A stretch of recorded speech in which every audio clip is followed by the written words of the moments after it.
잠깐 전하고 우리 성사님이 또 성경 이야기를 나눠주시겠습니다. 히브리서 11장 1절로 6절 말씀까지 우리 한번 믿음장이니까 같이 한번 봉독하도록 하겠습니다. 1절로 6절입니다. 시작.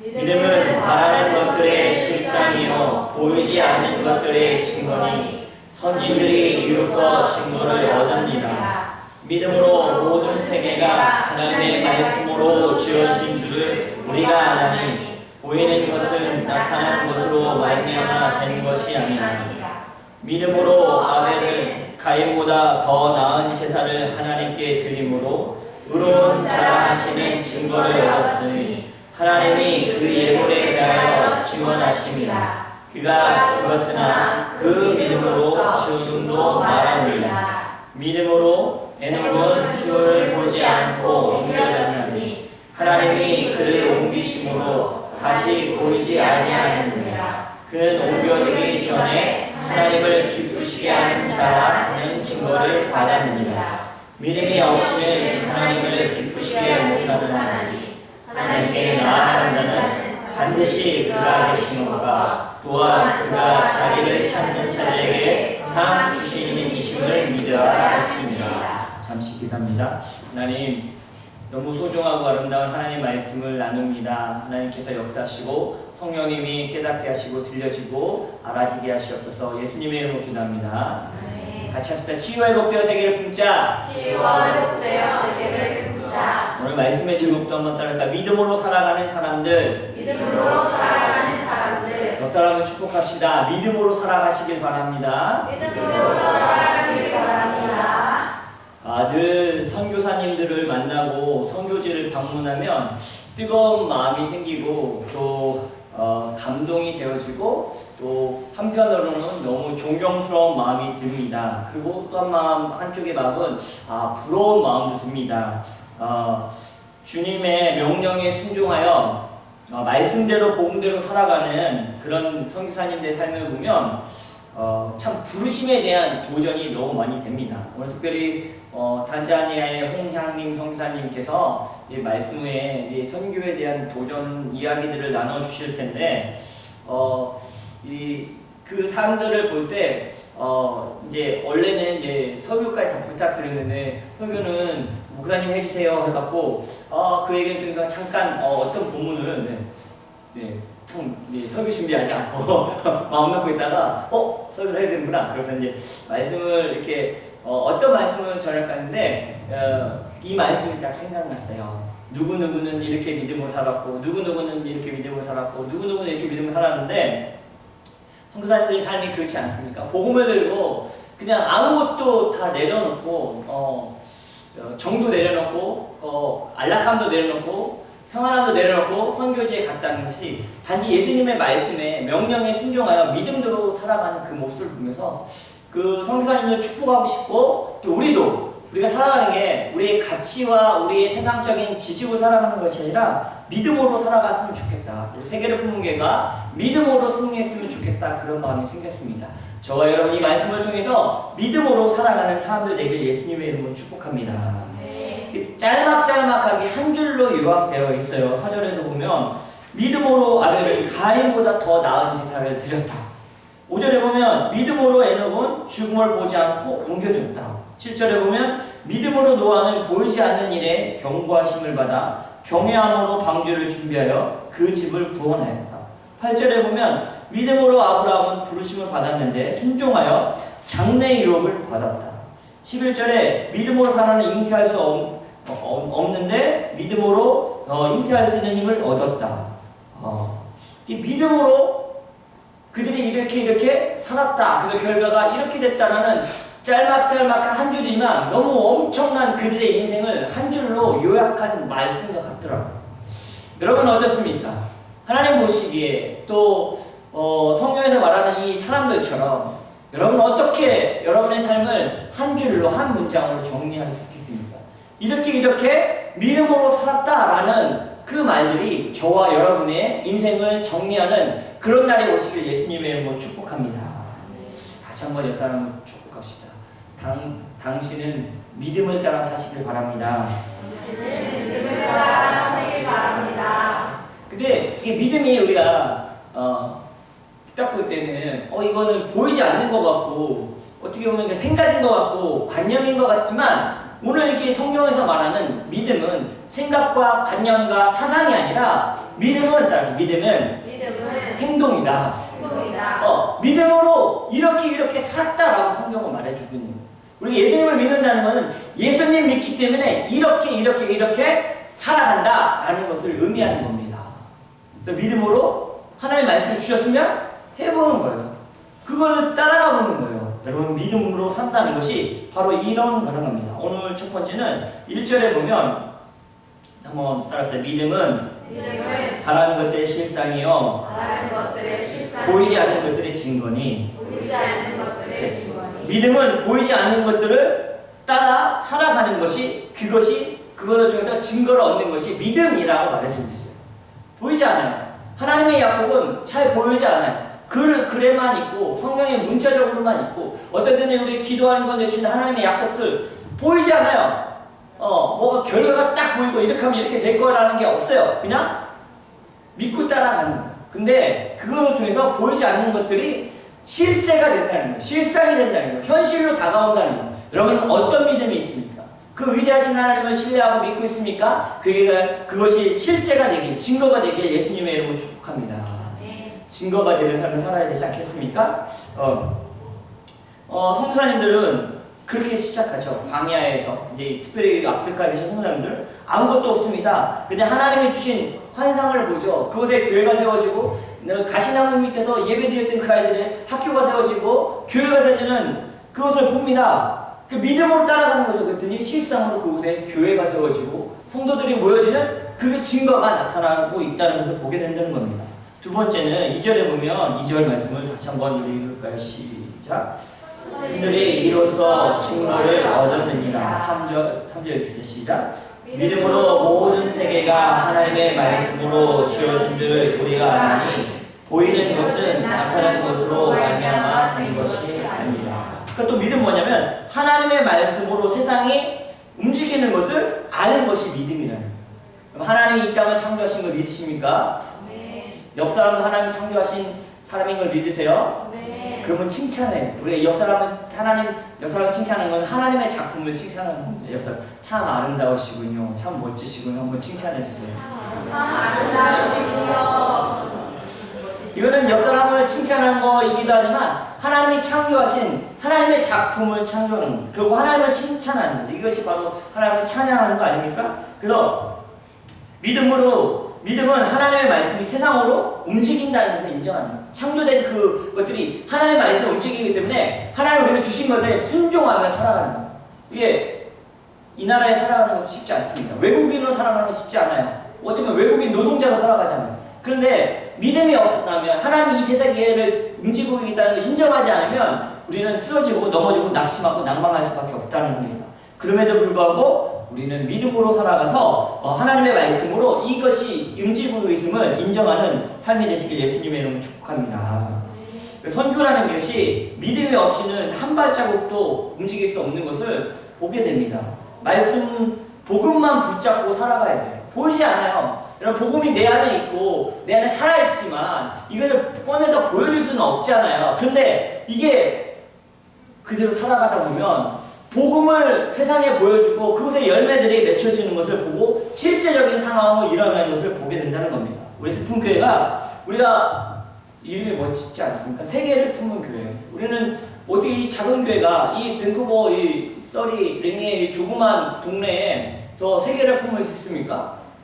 말이 안 되죠. 그런데 믿음으로는 가능하다는 거예요. 세계를 위해 기도하고 있고 선교사님들을 응원하고 있고 우리가 또 선교할 수 있는 또 물질을 또 보낼 수 있도록 기도하고 보낸다면 세계를 품는 거 아닙니까? 이런 영향력이 믿음으로 말미암아 일어나게 예수님의 이름으로 축복합니다. 오늘 말씀을 듣고 같이 따라가는 같이 중보기도 하고 선한 영향력을 끼치는 그래서 믿음으로 살아가는 저와 여러분 되시길 예수님의 이름으로 축복합니다. 기도하겠습니다. 사랑하는 하나님 아버지 감사합니다. 이 시간 우리가 하나님의 말씀 믿음으로 살아가는 자들의 삶에 대해서 잠시 나누었습니다. 이후로 우리 홍향림 선교사님이 선교지에 대한 이야기를 나눌 때 도전받게 하시고 같이 기도할 수 있는 기도 제목으로 나누게 허락하여 주시옵소서. 감사함 예수님의 이름으로 기도합니다. 네, 성사님이 되게 떨리시네요. 한국말로 해야 되는 스와일리어로 하셔도 되는데 네, 평신도 사역자로 파송을 받으셔갖고 있다 보니까 이렇게 강단에 서서 물론 사역지에서는 사역하시지만 한국말로 이렇게 하시려니까 되게 떨리시고 그러시고 또 이렇게 많이 나오시지 않고 사역지만 계셨어갖고 저하고는 이제 페북 친구신데 그래서 이제 처음 얼굴 뵌 건데 얘기를 나눠보니까 저희 같은 팀이었어요. 그러니까 제가 먼저 있었던 곳에 나중에 오셨고 그 다음에 그 아루샤라는 탄자니아 거기도 저 잠깐 있었는데 제가 아는 모든 선교사님들 알고 계셔서 얼마나 반갑든지 처음 만났는데 수다를 한참 떨었습니다.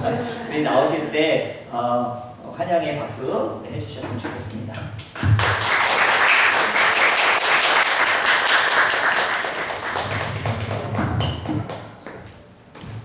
영상 먼저 보나요? 네, 영상 먼저 보고 말씀.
할렐루야.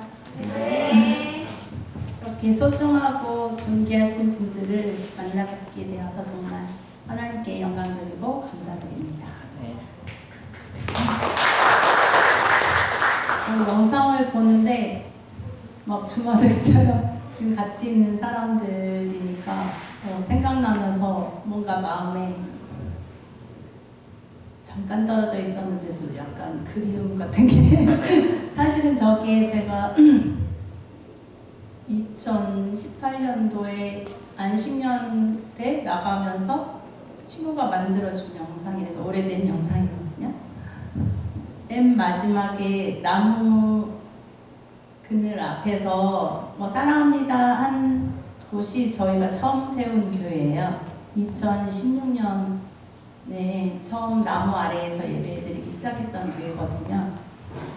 진짜 전도하면서 한 명 한 명 모아서 이렇게 교회가 됐었습니다.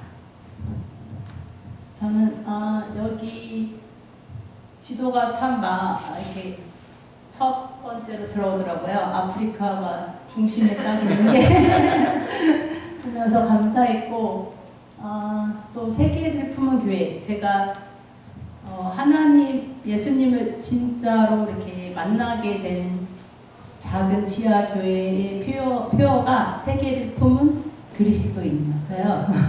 그래서 그때 예수님을 정말 그 십자가에서 나를 위해 죽으시고 또 살아나신 그 놀라운 예수님의 사랑이 제 가슴속에 깊이 새겨들면서 내가 이렇게 하나님 앞에 구원받았는데 그럼 저도 하나님 앞에 정말 기뻐하시는 삶을 살아야 되지 않을까요? 하고 이제 하나님 앞에 어떻게 살아야 되나 그런 인생의 가치를 두었을 때 그때 부르셨어요.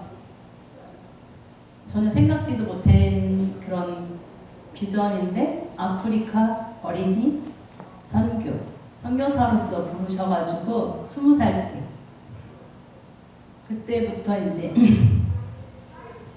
되게 제가 앞에 이렇게 나서고 되게 조용하고 알아주지 않는 그런 아주 내향적인 사람이었거든요. 그러니까 하나님 저는 정말 부족하고 연약한데 어떻게 제가 할 수 있을까요? 그랬더니 그냥 너가 나를 사랑하는 그 마음으로 순종하면 된다 하셔가지고 그때부터 준비를 할 수 있도록 하나님이 연결해 주셔가지고 제가 그때는 정말 열정에 가득 차서 당장이라도 나갈 수 있다는 그런 마음이었지만 하나님께서 이제 준비 기간을 주셨고 제가 가장 안락한 때 그 정말 직장도 있고 결혼할 나이고 하나님 지금은 못 나가고 나중에 그 기회가 되었을 때 나가겠습니다. 지금은 아니에요. 이런 때 다시 부르셔가지고 그때가 28살 때였습니다.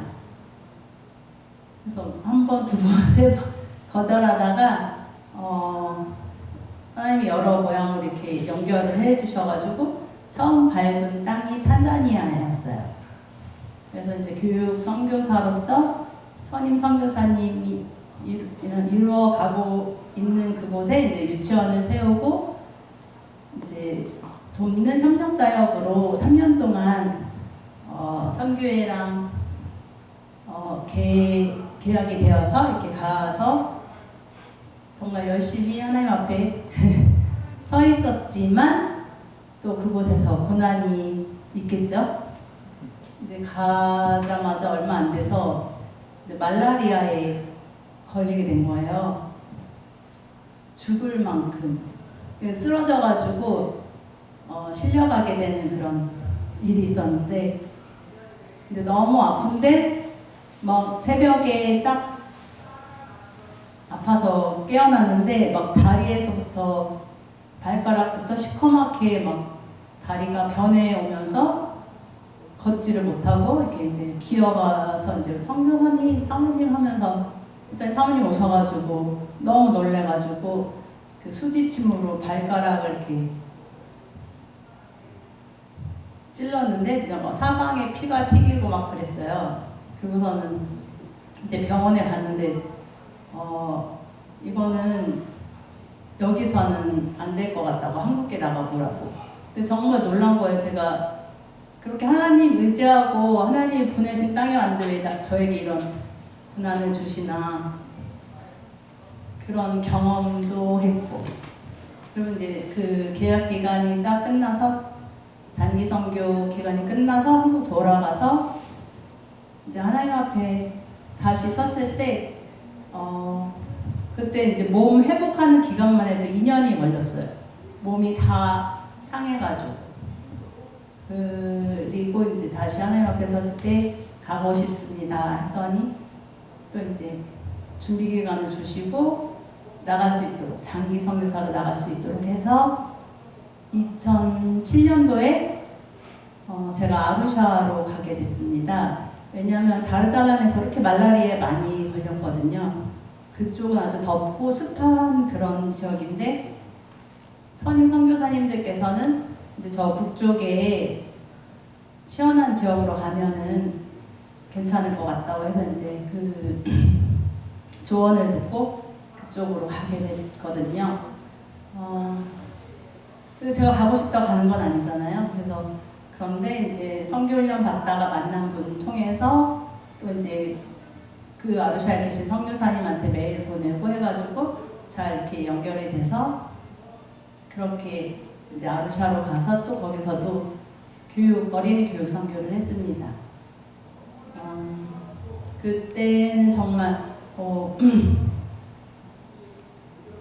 제가 이 땅, 그 탄자니아 땅에 서 있는 것, 그냥 살아가는 것만 해도 되게 하나님 앞에 감사드렸어요.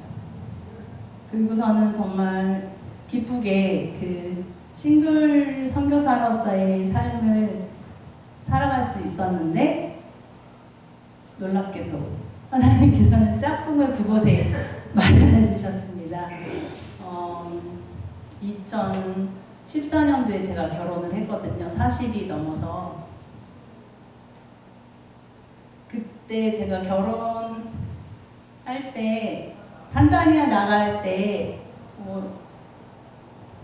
지금 나이가 있으니 그곳에 가서 짝을 만나면 결혼할 수 있겠다 이런 그쪽 사람들하고 또 결혼할 수 있겠다 이렇게 마음을 갖고 갔지만 딱 그곳에서 살아가면서 이 사람들하고 절대 결혼하면 안 될 것 같아 하고 이제 마음을 딱 닫고 그냥 여성 싱글 선교사로서의 그 하나님 앞에 서가면서 사람들과 정말 이제 잘 살아가고 있었는데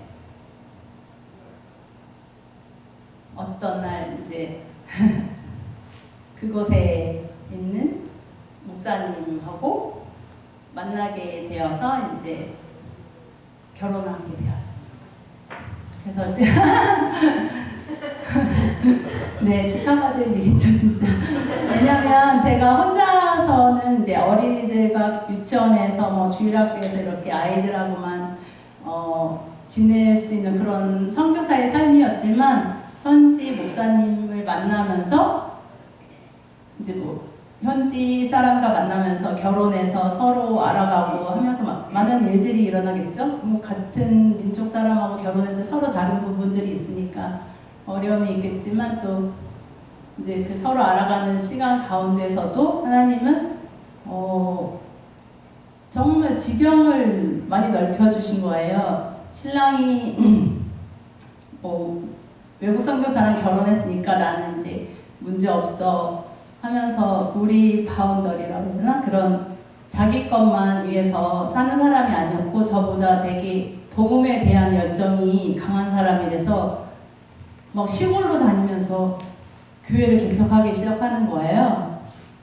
그러니까 저도 그거에 맞춰서 가야 되잖아요. 그러니까 싱글 여성 선교사, 어린이 선교사의 삶에서 보다 넓게 탄자니아 사람들을 섬길 수 있게 되었습니다. 그래서 가보지 않아도 될 그런 곳을 막 다니면서 더 깊이 그들 속에서 살아갈 수 있게 된 거죠.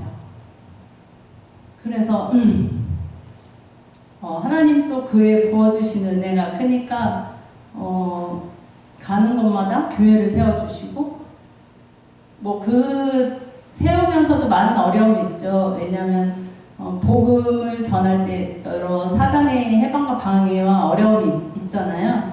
근데 그런 것들을 계속 헤쳐나가면서 교회가 세워짐으로 이제 기쁨을 맛보게도 해주셨고, 그런 제가 할 수 없는 일들이지만 열매를 볼 수 있도록 그런 은혜를 주셨습니다.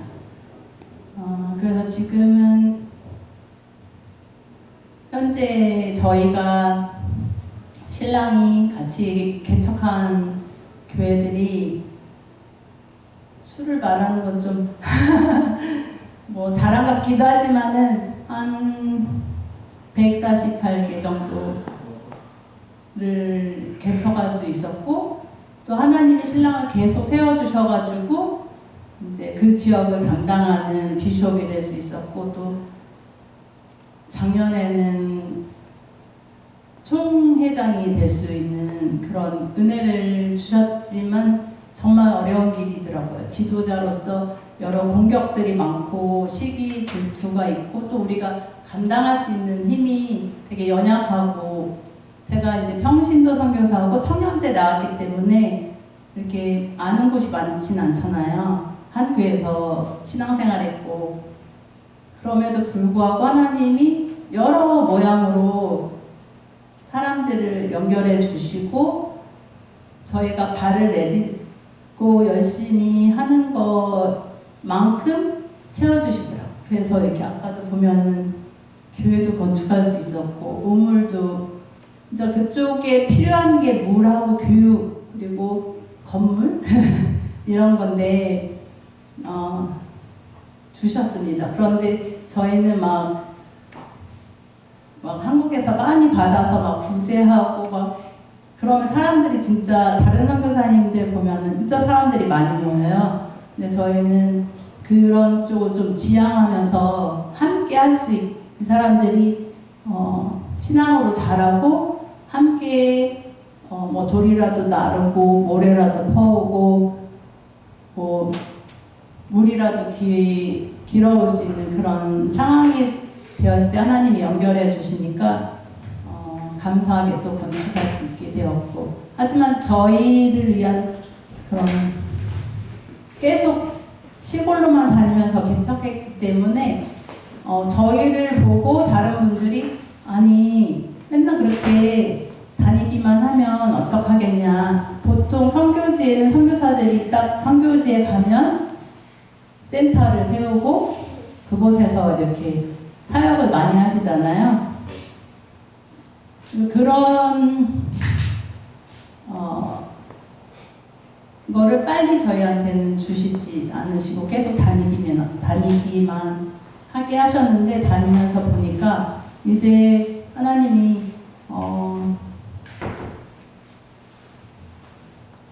그 세워진 교회의 지도자, 목회자들을 섬기라는 마음이 많이 주셔가지고, 왜냐하면 학력이 되게 낮고 보는 것도 제한적이어가지고 교회가 건강하게 세워지지